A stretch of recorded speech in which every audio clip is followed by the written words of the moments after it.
சிவனையும் சக்தியையும் நான் என் விரோதிகளாக கொண்டு விட்டேன். இனி அவர்களது அருட்கடாட்சம் தேவையில்லை. இந்த அசுரகுரு சுக்கிராச்சாரியன் தன் பலம் கொண்டு தானே தன் அதிர்ஷ்டத்தை உருவாக்குவான்.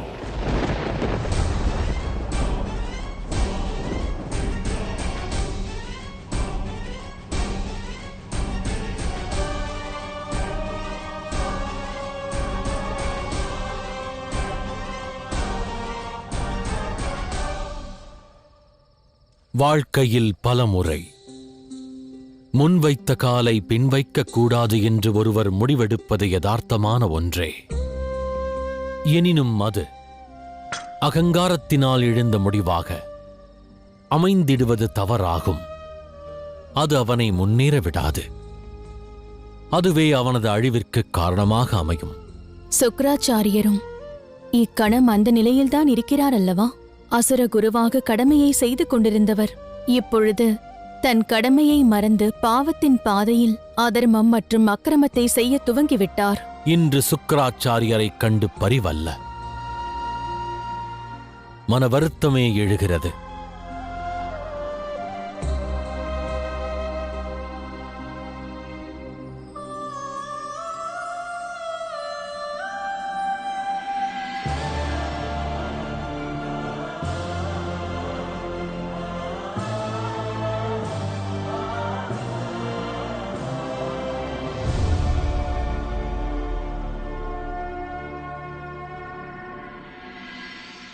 அனுமதி தாருங்கள்.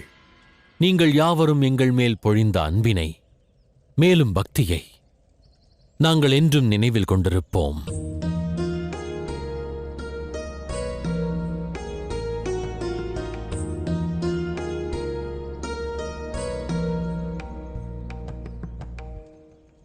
மகளே, உன் தந்தையை காண வருவாயல்லவா?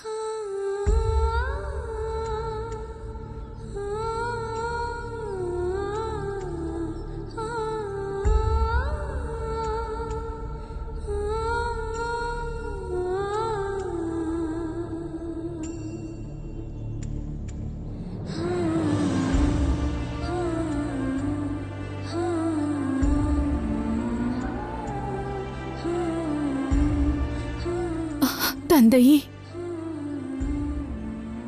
பிறந்த இல்லத்தை எந்த பெண்ணும் மறக்க மாட்டாள். நான் என்றும் தங்கள் மகள்தான். அந்த உண்மையையும் எவராலும் மாற்ற இயலாது. எவ்வாறு ஒரு தந்தை தன் மகளின் நல்ல வாழ்க்கைக்காக என்றும் கனவு காண்கிறாரோ, அவ்வாறேதான் ஒரு மகளும் என்றும் தன் அன்னை தந்தையின் மகிழ்ச்சி மற்றும் ஆரோக்கியத்தை மட்டுமே வேண்டுகிறாள்.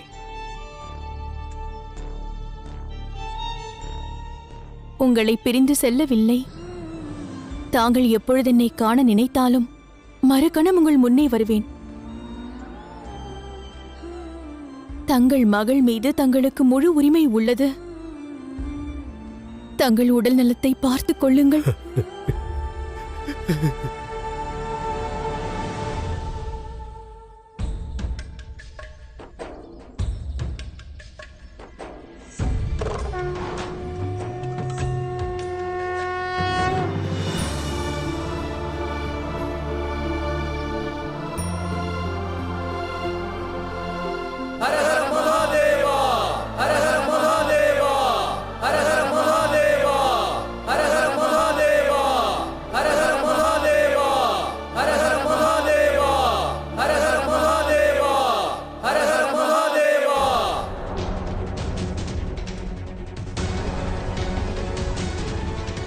அசுரமாதா திதி,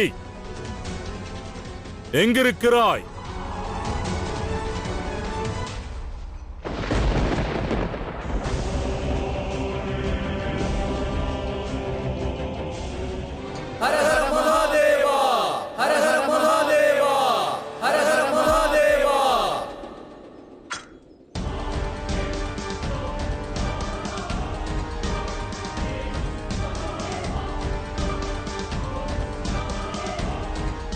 வாருங்கள் மகாதேவா. எந்த சிந்தனை தங்களை தடுத்ததோ அதற்கான நேரம் வரவில்லை. கைலாயம் செல்லுங்கள்.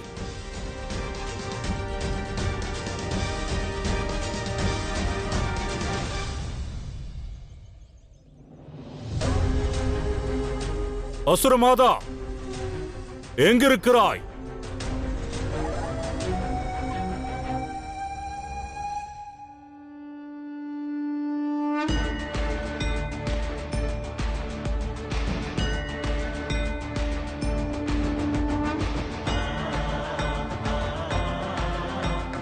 அன்னை பார்வதி போற்றி, அன்னை பார்வதி போற்றி, அன்னை பார்வதி போற்றி, அன்னை பார்வதி போற்றி, அன்னை பார்வதி போற்றி, அன்னை பார்வதி போற்றி.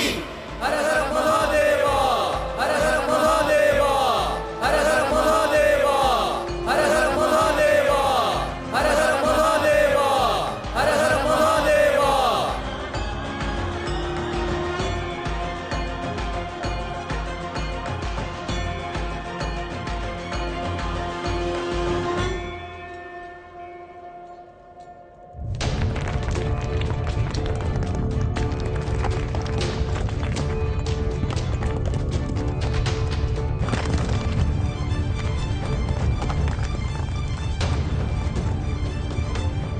இன்று பல வருடங்களுக்கு பிறகு கைலாயம் மகிழ்ச்சியில் குலுங்குகிறது. இன்று கைலாயத்தில் உள்ள அனைவரும் தங்கள் சிவசக்திக்கு பூஜை செய்ய போகிறார்கள். அன்னை பார்வதி மற்றும் மகாதேவரின் திருப்பாதங்கள் கைலாயத்தில் பட்ட மறுகணம் துவண்டு போன கைலாயம் இன்று விழித்து கொண்டது. இன்று கைலாயம் முழுவதும் மகிழ்ச்சி வெள்ளம் பொங்குகின்றது. ஹர ஹர மகாதேவா, அன்னை பார்வதி போற்றி.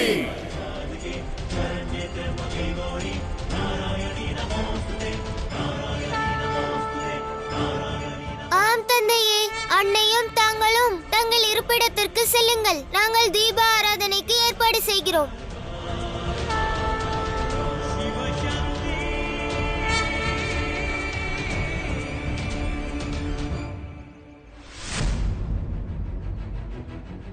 ஏன் அனைத்து முறையும்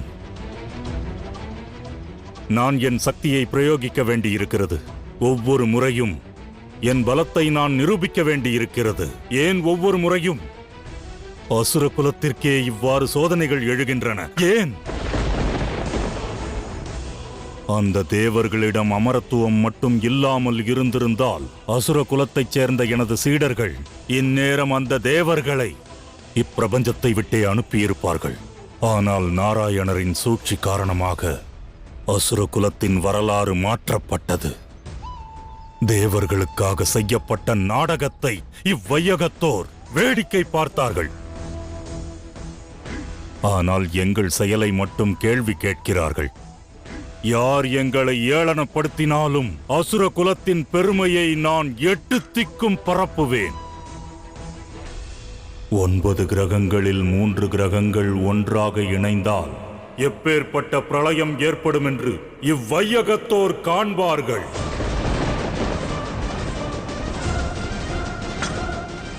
ராகு, கேது,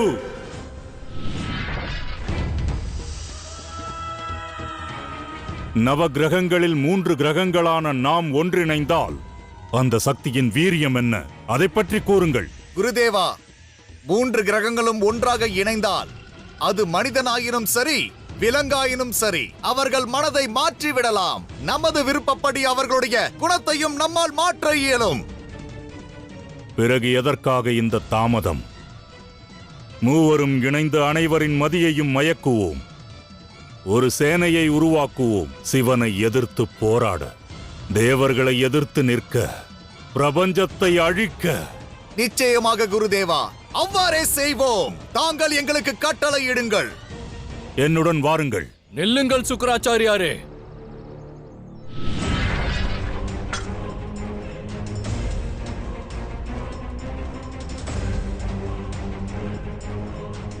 இதை போன்ற தவறை செய்து கிரகங்களை இவ்வாறு கலங்கப்படுத்தாதீர்கள். பார்த்தீர்களா குருதேவா, நாம் மூவரும் இணைந்த மறுகணமே தேவர்கள் அஞ்சு விட்டார்கள். நவகிரகங்களும் ஒரு குடும்பம். ஆகையால் தங்களை வேண்டுகிறேன், இதை போன்ற தவறை செய்யாதீர்கள். இனி என் செயல் அனைத்தும் இவ்வாறுதான் இருக்கும். அனைவரும் தயாராக இருங்கள். மாபெரும் பிரளயத்தை எதிர்கொள்ளப் போகிறீர்கள். இந்த மாபெரும் பாவத்தை புரிந்து எவரை எதிர்க்கப் போகிறீர்கள்? அந்த மகாதேவரையா?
மகாதேவரை எதிர்ப்பீர்களா? ஆதி அந்தம் இல்லாத சிவனை எதிர்க்கப் போகிறீர்களா? அவர் இந்த புவியில் மட்டுமல்ல, அண்டம் எங்கும் வியாபித்திருக்கிறார். அணு அணுவில் நிறைந்திருக்கும் அவரை உங்கள் மூவரால் எதிர்க்க இயலுமா? காலம் அதற்கான பதிலை அளிக்கும் சந்திரதேவா.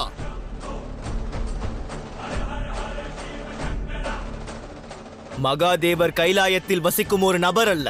கைலாயம் சென்று மகாதேவரை தாக்கி அவரை சம்ஹாரம் செய்து அவரை வெற்றி கொள்வதற்கு, அண்ட சராசரத்தில் எங்கும் இருக்கும் அவரை தோற்கடிப்பதற்கு இதுவரை எவரும் பிறக்கவில்லை. எங்கும் வியாபித்திருப்பவர் சிவன். சிவத்துவம் எங்கும் நிறைந்துள்ளது. சிவனையும் சிவத்துவத்தையும் எதிர்க்கும் சக்தி எவரிடம் உள்ளது? அண்ட சராசரத்திலும் இருந்து சிவத்துவத்தை விளக்க உங்களால் முடியுமா சுக்கராச்சாரியரே? சிவத்துவத்தை அழிப்பது, பிரபஞ்சத்தில் இருந்து சிவனை விலக்குவது இயலாத காரியம். ஆகையால் வாருங்கள், சிவனிடம் சரணாகதி அடையுங்கள், சிவமயமாகி விடுங்கள்.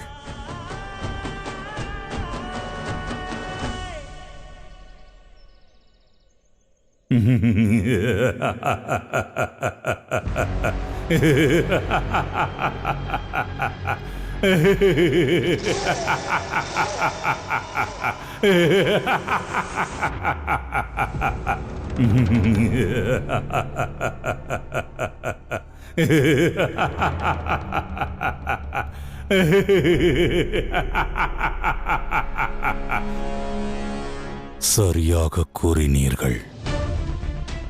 100% இதை நான் ஏற்கிறேன். என்றும் சிவனை எதிர்த்து நின்றதால் தான் எங்களால் சிவனை தோற்கடிக்க முடியவில்லை. ஆனால் இம்முறை எங்கள் யுத்தம் சிவனுடன் அல்ல, சிவத்துவத்துடன் தான். அதற்கான தீர்வு கிடைத்துவிட்டது.